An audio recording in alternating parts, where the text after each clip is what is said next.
actually see them moving around ever so slightly, but again, they're correcting for every little movement that the aircraft's making. Every time they increase the power, the aircraft wants to yaw to the left, so they've got to counter that with right rudder. And they're constantly moving the power to keep in position, so they're constantly adjusting the trim, pitch, roll, yaw to make sure that everything's done perfectly.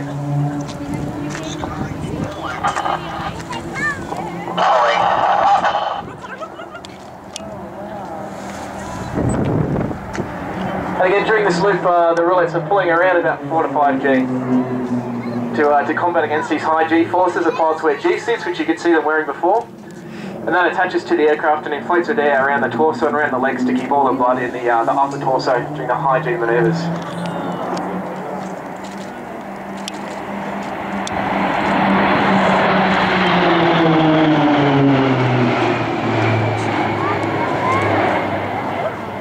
Wow, look at them go, Connor.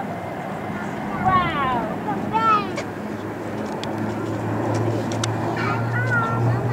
And for the pilots, this steep turn that you can see here looks like a fairly benign manoeuvre, but it's actually one of the more difficult tiring manoeuvres that the pilots will pull. So again, they're pulling around about 4 to 5 G, but they're sustaining it for such a long time.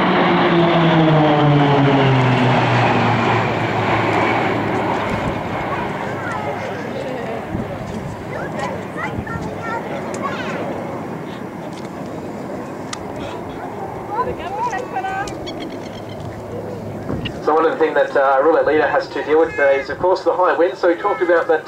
That gives him a lot of turbulence, a lot of bumps.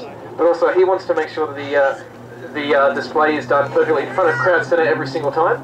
So he has to allow for the wind, which is going to push the aircraft away from the crowd. So he's constantly working to make sure that everything's done exactly how it should. Here they come now in the 6-pack formation.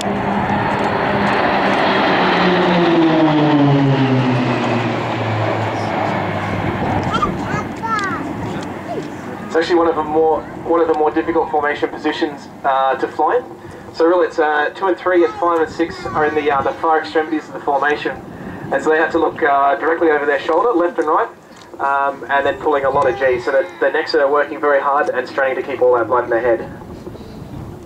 We've now gone from the 6-pack to the twin Vic formation.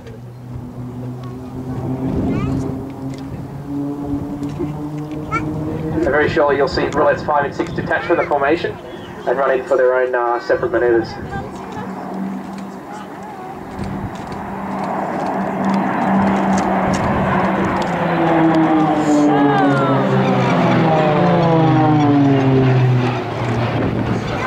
So very shortly roulettes 5 and 6, they'll be pulling up and completing the half cube before running in at a closure rate of close to 1,000 kilometers an hour for the roulette wheel.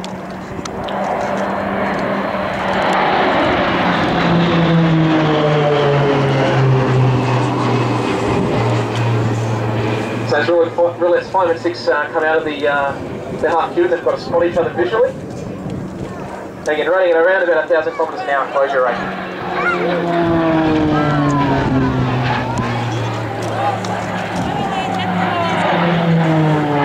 And there are no illusions with this manoeuvre, ladies and gentlemen. These aircraft are as close as they appear. They are just missing each other.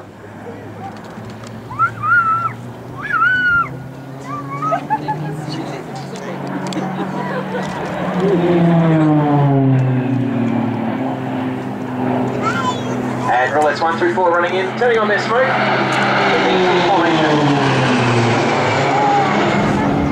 The T formation is actually a tribute to our predecessors, the Telstars, who flew the vampire jet aircraft from 1963 to 1971 before taking delivery of the Mackie jet trainer, and also coinciding with the formation of the roulettes.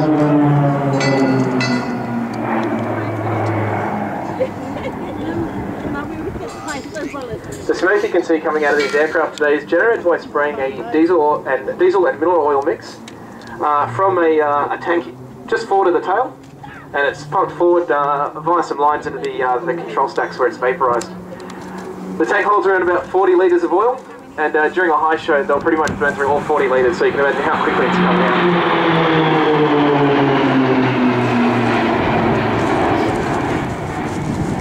So as roulettes 1 through 4 depart crowd centre, you can see roulettes 5 and 6 running in for the roulette mirror. And again, there are no illusions, but this roulette 5 is inverted, roulette 6 is directly underneath.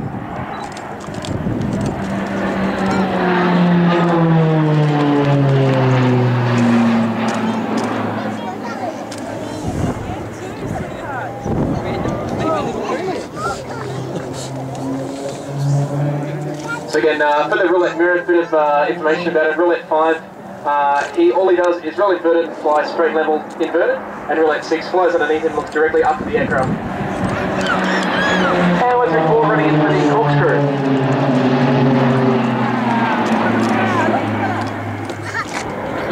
And roulette 4, Jay Tuffley has just finished his first corkscrew public display. I think that's worthy of applause. He's done a fantastic job with that. It's actually quite a difficult maneuver to get right, and he's done a perfect job today. And coming in from behind you now, roulette 5 and 6 are up to the usual tricks, running in for the roulette heart.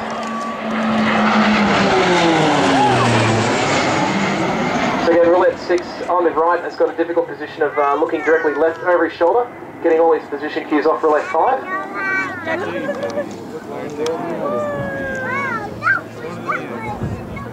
Oh, he's drawing a heart, sweetheart. Wow.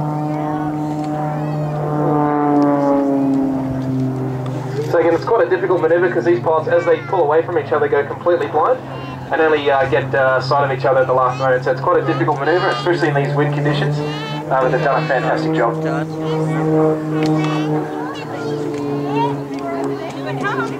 Now to your front left, roulettes 1 through 4, they've turned on their smoke and running in for the ripple rolls.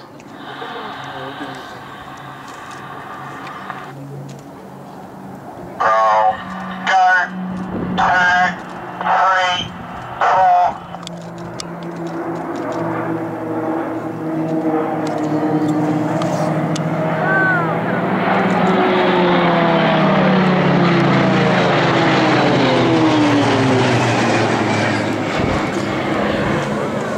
And again, as roulettes 1 through 4 depart crowd centre, roulette 5, Bernie Gleeson, setting up for his solo display. So Bernie begins his display with a vertical roll, pulling around about 5D to get into the vertical, rolling his aircraft around the vertical axis, and then he'll be departing control flight. So Bernie Gleeson is now completely out of control of his aircraft. But all those, about 5,000 hours that Bernie's got, he's using every single one of those hours to make sure everything's done perfectly. So he's using pretty much physics and gravity to make sure that the aircraft is back under control. He's now demonstrating the turning capability of the PC-9 by inducing a force 6 times that of gravity. Ladies and gentlemen, give him a round of applause. Flight Lieutenant Bernie Gleeson, roulette 5.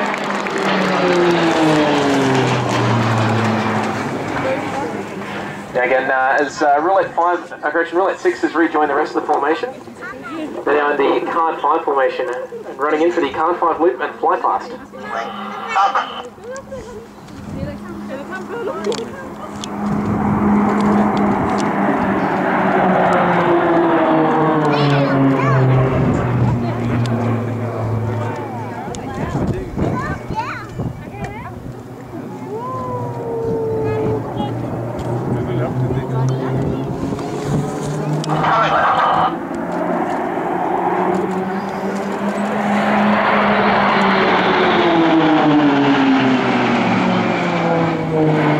Now is roulettes 1 through 5, correction 1 through 6.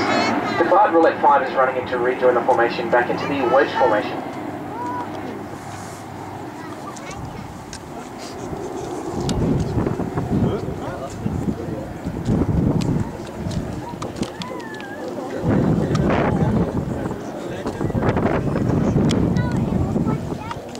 So throughout the display, you can hear on the radio, roulette leaders giving constant formation changes and cues and timings to the team to make sure that everything is exactly in time and in sequence. Let's go.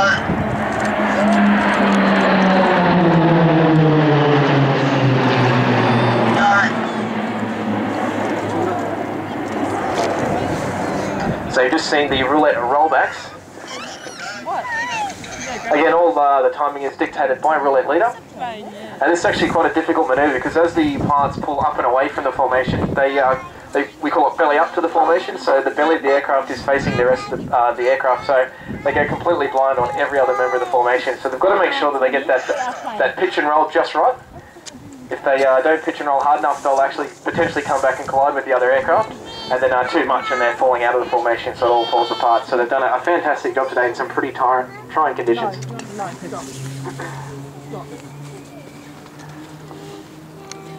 No, we're not going anywhere, we're staying here. Alright. Here it comes, come. Pulling up. Go with it. So they're on the Vulcan formation, pulling up for the Vulcan barrel roll. Wow. And Roulette's 5 and 6 are in a very difficult position where they're the farthest away from Roulette leader, so they've got the most track miles through the air to cover.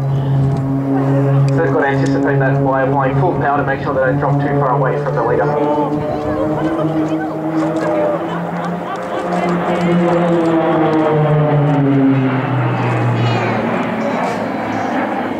And in the Vulcan formation, Roulette 4, Jay Tuffley actually moves forward even closer to Roulette 1, so his propeller spinning at around about 2,000 tonnes a minute is about 1.5 meters from the leader's tail. So he's got to get his, one of the ways that he stays in position is by adjusting his power to move forward and backwards. So yeah, if he gets that wrong and moves too far forward, he can actually chop off one's tail, but that hasn't happened today, which is good.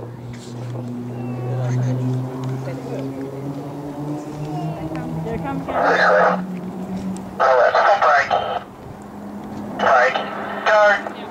Go! Woo!